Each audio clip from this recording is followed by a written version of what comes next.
Welcome to this explainer. Today, we're unlocking the foundational math that makes modern biochemistry and pharmacology completely possible. We're talking about the hidden, lightning-fast calculations happening inside your body right this very second. Stuff that governs everything from digesting your lunch to how life-saving drugs actually cure disease. We're going to completely demystify enzyme kinetics.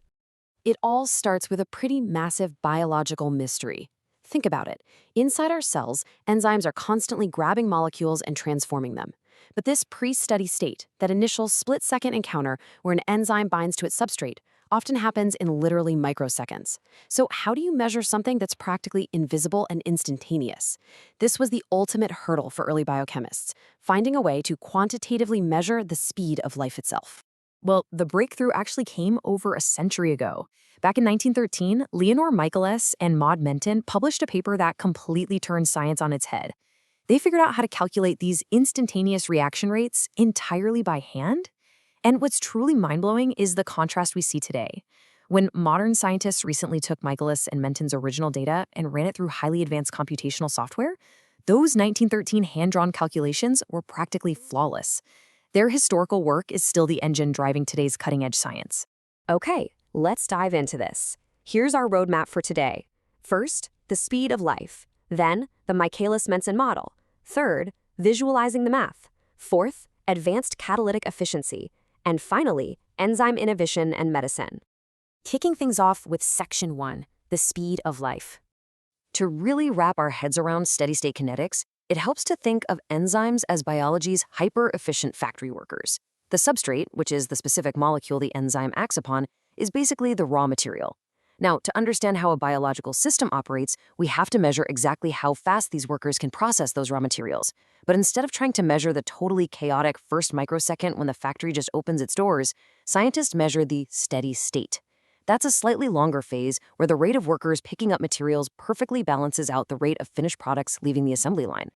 Moving right along to Section 2, the Michaelis Menten model.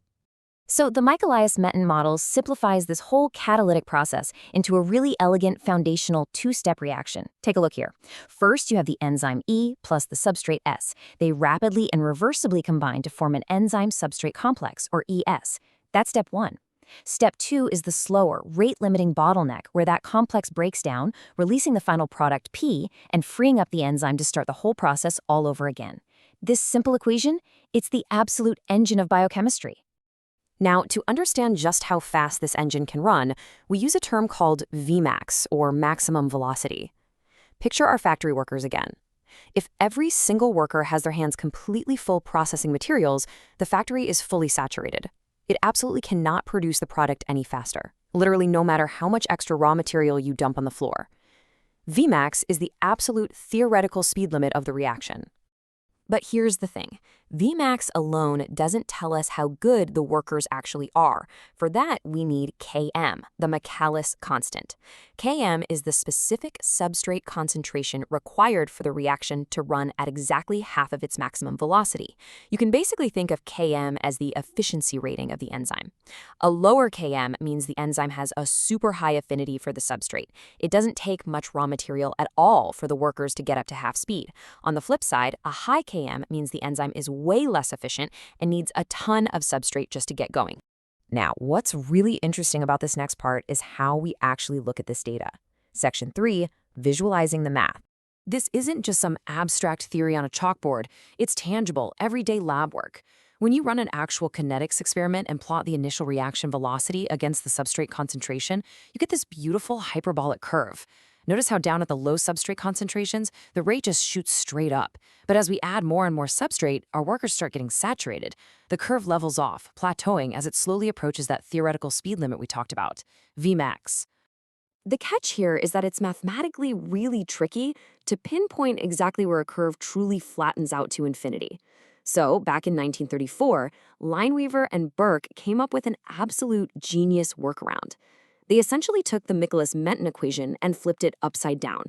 By calculating the reciprocal of the velocity and the reciprocal of the substrate concentration, they realized they could plot the exact same data as a perfectly straight line. And this brilliantly illustrates what the data actually looks like in practice, especially when you see it come to life in the complete cinematic experiment presented by Dr. Kem on the Michaelis Menten Kinetics study. By testing an enzyme against different concentrations of an inhibitor called kojic acid, Dr. Chem captures the data just beautifully. The traditional curve tells part of the story, sure, but Dr. Chem's double reciprocal plot instantly reveals exactly how the inhibitor behaves. Finding Km and Vmax becomes incredibly easy because they're precisely where those straight lines cross the x and y axes. Sure, today we have advanced nonlinear regression software, but these plots remain an absolutely vital visual tool for instantly understanding an enzyme's behavior.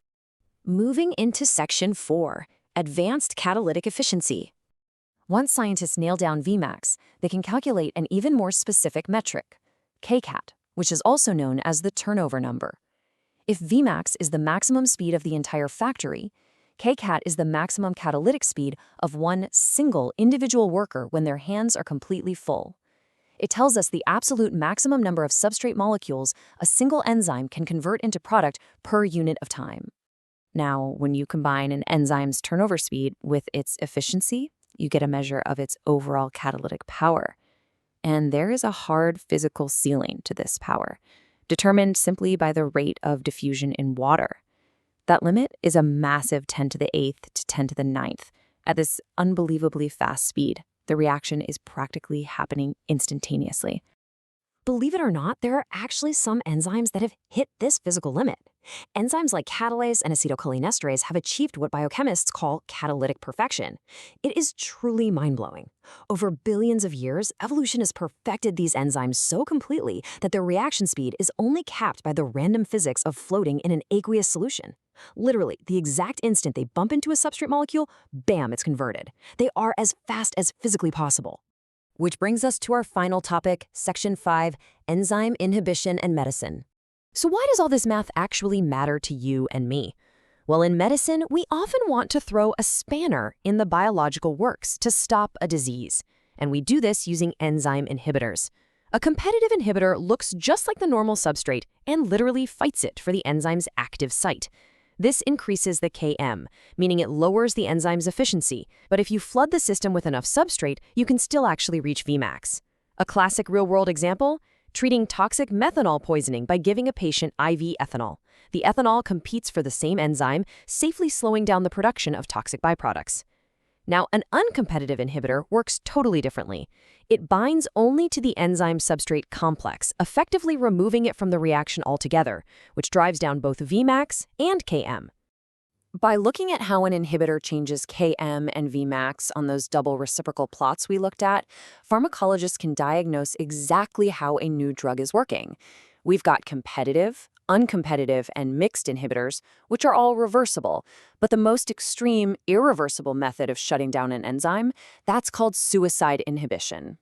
This is basically pharmacology as high-tech biological warfare. Suicide inhibitors are designed to be entirely unreactive until the target enzyme itself tries to process them. A perfect example is the drug DFMO, which is used to treat African sleeping sickness. DFMO acts as a biochemical Trojan horse.